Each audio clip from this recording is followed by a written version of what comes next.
17 سالم که بود نشوندنم سر سفره عقد با حمید آقا که 17 سال از خودم بزرگتر بود. مغازه پارچه فروشی داشت و از آشناهای پدرم بود. پدر که چه عرض کنم والا، سرگرد شهربانی بود که البته بعد از بازنشستگیش درجه سرهنگی گرفت. وقتی از سر کار می اومد تفنگش رو میداد به زنش که بذاره توی صندوق و فردا صبحی که میخواست بره سر کار ازش تحویل میگرفت. میگم زنش چون اینجور که دور اطرافیا میگن و بگی نگی یه چیزای خودم یادم میاد تقریبا. 7 ساله بودم که پدرم منو برد خونه‌شون و به زنش گفته بچه یکی از همکارامه که زنش مرده و نمیتونه از دخترش مراقبت کنه. کسی هم ندارن که بچه رو بذاره پیشش. پدرم از زنش مو میریخت. همون جور که جن از بسم الله میترسید، پدرم از زنش میترسید. البته روایت مختلفه و اون در مورد من به هر کس یه چی گفته. پدرم چند سال قبل از مرگش به عروس بزرگش یعنی زنداداش بزرگ من گفته بود وقتی رفته بودم مأموریت تو همدان یه زن خیلی خوشگل دیدم که بیوه بود و بچه هم نداشت. من صیغش کردم و لیلا دختر اونه. من که نوجوان بودم میزنه و برادر کوچیکم آرش که البته اون موقع فکر میکرده که من هیچ نسبتی باهاش ندارم ازم خوشش میاد و میگه لیلا رو بگیرین برای من. زن پدرم که به پدرم شک داشته بهش میگه بیا برای این هم که خیال من راحت بشه و هم دهن مردم بسته شه با آرش و لیلا برو آزمایشگاه. من و آرش رو آزمایشگاه پدرمو گم کردیم، یا بهتره بگم پدرم از آزمایشگاه فرار کرد که خودش مهر تأییدی بود بر اینکه من دخترشم. شاید فکر کنین چیزی مصرف میکرده و به خاطر اون از آزمایشگاه جیم زده. ولی محض اطلاعتون باید بگم اون حتی سیگارم مصرف نمیکرد. الغرض بعد از اینکه تقریباً همه مطمئن شدن دختر پدرم هستم، پسر عمم محمود منو از پدرم خواستگاری کرد. مادرشون که یه دونه خواهر بابام میشد سالها بود که از دنیا رفته بود. در واقع جوانمرگ شده بود. طفلک محمود خیلی دوستم داشت. منم دوستش داشتم. پدرم ما رو برای هم نامزد کرد. شاید بگم بهترین دوران زندگیم همون روزا بود. روزایی که نامزد محمود بودم. وضع مالی زیاد خوبی نداشت ولی هرچی که من میخواستم ازم دریغ نداشت. اصلا انگار منو از خودم بیشتر بلد بود. یه جوری به هم ابراز محبت میکرد که روحمو نوازش میکرد. 3 ماه از نامزدی من و محمود گذشته بود و کم کم داشتن تدارک عروسیمونو میدیدن که نمیدونم سر چی و واقعا سر هیچ و پوچ داداش وسطیم با محمود دعوا شد. اون خیلی روی پدرم و مادر خودش تسلط داشت و بهشون خط فکری میداد. همون موقع به محمود گفته بود نامردم اگه بذارم عروسیت با لیلا سر بگیره. همین کارو هم کرد. اونقدر زیر پای پدرم و زنش نشست تا صیغه من و محمودو فسخ کرد و ما رو از هم جدا. محمود به هر دری زد. کلی واسطه فرستاد در خونه ما. تو اون مدت چند بار یواشکی و با نقشه های زنداداش بزرگم با وجود ترس زیاد از مادر شوهرش ولی به خاطر دل من و محمود میریخت تونستم محمودو ببینم. هر بار با هم کلی گریه میکردیم. یه بار به هم پیشنهاد داد که بیا با هم فرار کنیم ولی من اصلا دل این کارا رو نداشتم. هنوز 17 سالم هم نشده بود. من همون موقعشم حتی تو خونه پدرم هم بلا تکلیف بودم. اگه با محمود فرار میکردم و میفهمیدن و پیدامون میکردن هر دوتامونو میکشتن. بار آخر که دیدمش بهم گفت دارم میرم یه جا سر کار. شاگرد یه پارچه فروش شدم که با دایی یعنی پدر من آشناست. اونو میفرستم پادرمیونی کنه و دایی رو راضی کنه تا ما به هم برسیم. من به عنوان یادگاری جانمازی رو که با دست خودم گلدوزی کرده بودم بهش دادم. جالب اینجاست محمود که تا اون بار یه رکعتم نماز نخونده بود تا آخر عمرش با اون جانماز نماز خوند. همیشه هم میگفت نماز میخونم قربتن الی لیلا. بگذریم. محمود حمید آقا اوستاشو فرستاد برای وساطت و وقتی بر حسب اتفاق و بدشانسی من حمید آقا منو دید اونجور که خودش بعد عروسیمون میگفت تو همون نگاه اول چنان اسیرم میشه و دست و دلش میلرزه که آرزو میکنه کاش من زنش بشم. خودش میگفت خیلی سعی کردم تا پدر تو راضی کنم با ازدواج تو و محمود موافقت کنه و وقتی هیچ جوره قبول نکرد تو رو برای خودم خواستگاری کردم. الان سالها از فوت حمید آقا میگذره. راست و دروغش رو خودش میدونه و خدا.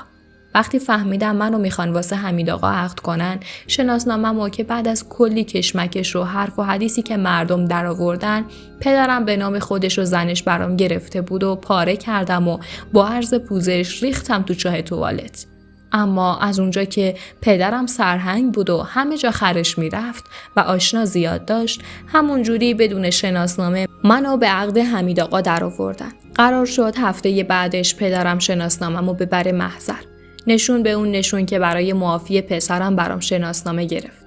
سرتونو درد نیارم. من و حمید آقا به عقد هم در اومدیم. وضع مادی نسبتاً خوبی داشت. مغازه پارچه فروشی رو با پسر عمه‌ش شریک بود. همون شب با جهیزیه‌ای که زن پدرم به کمک زن داداشان برام آماده کرده بودن، رفتم خونه حمید آقا. البته خونه پدر حمید آقا، چون اون یه دونه پسر میونه 5 تا دختر بود و از همون اول قرار گذاشته بود که با پدر و مادرش زندگی کنیم.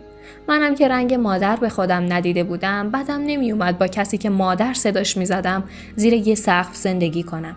و از اون موقع به مادر حمید آقا به چشم مادر خودم نگاه کردم و انصافاً هم پدر و مادرش منو مثل دخترای خودشون میدونستن. حمید آقا خیلی بهم محبت میکرد، جوری که وقتی سر بچه اولم که دخترمه تو تابستون هوس برف و شیره کردم، رفت کوه و تو اون یخچالای اسفنجی قدیمی برام برف آورد و خودش با شیره مخلوطش کرد و داد بهم. همون جور که گفتم بچه اولمون دختر شد. 2 سال بعد تو سن 20 سالگی بچه دوممو باردار شدم. وقتی پسر شد حمید از شادی تو پوست خودش نمی گنجید. وقتی پسرم 40 روزه شد حمید براش یه دوچرخه خرید که پسرم تا قبل از ازدواجش سوارش می شد. هر وقتم خراب می شد و تعمیرش می کرد یه مشپیش و مهره زیادی می آورد. فقط کار خدا بود که یه دفعه از هم باز نمی شد تا پسرم میثمو با کله بکوبه به زمین. حمید پدر خوبی برای بچه ها و شوهر خوبی برای من بود. راستش رو بخواین هرگز عاشقش نشدم، ولی خب دوستش داشتم. اما روزگار همینم نتونست به من ببینه و وقتی پسرم فقط 6 ماهش بود، حمید بر اثر تصادف با ماشینی که همون روزا خریده بود از دنیا رفت. درست روز 40 پدر شوهرم حمید رو به خاک سپردیم. یعنی در عرض 40 روز خونه ما بدون مرد شد. من موندم و مادر شوهرم، دختر 2 سالم و پسر 6 ماهم. با شنیدن خبر فوت حمید خواهراش و تموم فامیل ریختن خونم. من اصلا حال خوشی نداشتم. 2 تا بچه کوچیک داشتم که خیلی بهم وابسته بود و اصلا توان مراقبت ازشون رو نداشتم. 3 روز از فوت حمید گذشته بود و من اون قدری از بازی‌های این روزگار باهم کرده بود خسته بودم که تو مسجد از حال رفتم زیر سرم. انگار تموم دلپریام سر باز کرده بودن. زن داداش بزرگم که منو به اون حال دید آخر شب منو برد خونه خودشون. بر اثر بیخوابی سردرد بدی گرفته بودم. یه مسکن بهم داد و گفت خیالت از بچه‌ها راحت، خودم میخوابونمشون. داداشم رفته بود مأموریت. من رفتم تو اتاق و خوابیدم. نیمه های شب در حالی که از کما در اومده بودم، داغی و کلفتی چیزی رو پشتم حس کردم. یکی از پشت بغلم کرده بود. بوشو میشناختم. صدای نفساش با آهنگ تپش قلبم یکی بود. محمود بود. برگشتم و سرمو گذاشتم روی شونش. اون شب من و محمود برای اولین و آخرین بار با هم بستر شدیم. فردای اون روز برگشتم خونه حمید. محمود به تازگی عقد کرده بود و طی ماه‌های بعد به هر قدر اصرار کرد از زنش جدا شه و با من ازدواج کنیم قبول نکردم. با هر بدبختی و بیکسی بود بچه‌هامو به دندون کشیدم. بزرگشون کردم و فرستادمشون خونه بخت. 2 ماه بعد از عروسی پسرم مادر حمید از دنیا رفت. سهم خواهرای حمید رو از اون خونه قدیمی خریدیم و من تو همون خونه موندگار شدم. احتمالاً تو همین خونه هم بمیرم. محمود 2 سال پیش سکته کرد و از دنیا رفت. هفته قبل بله برون نوام یعنی دخترم بود. میتونید حدس بزنید با کی؟ با پسر کوچیکه محمود. اونا تو مراسم حمید همدیگر رو دیدن و از هم خوششون اومد. حالا که به گذشتم نگاه میکنم میبینم با اینکه 57 سالمه ولی انگار 2 قرن زندگی کردم. یه بار به زن داداشم گفتم چرا اون شب محمودو فرستادی توی اتاقم؟ به من گفت فقط میخوام نگاهش کنم. مگه کاری کرد؟ گفتم نه. وقتی داشت از اتاق میرفت بیرون زیر چشمی نگاه کردم فهمیدم محمود بوده. من که درآمدی نداشتم. تا 7-8 سال پیش با سهمی که پسر عمه حمید از مغازه بهمون میداد، روزگارمون میگذشت. بعد از اینکه پدرم از دنیا رفت، برادرام جمع شدن و کاری کردن که حقوقش به من برسه. بعد سهم حمید از مغازه رو فروختم و این خونه قدیمی رو از خواهرای حمید خریدم. امیدوارم که هم من و هم شما دوستان خوبم عاقبتمون به خیر بشه.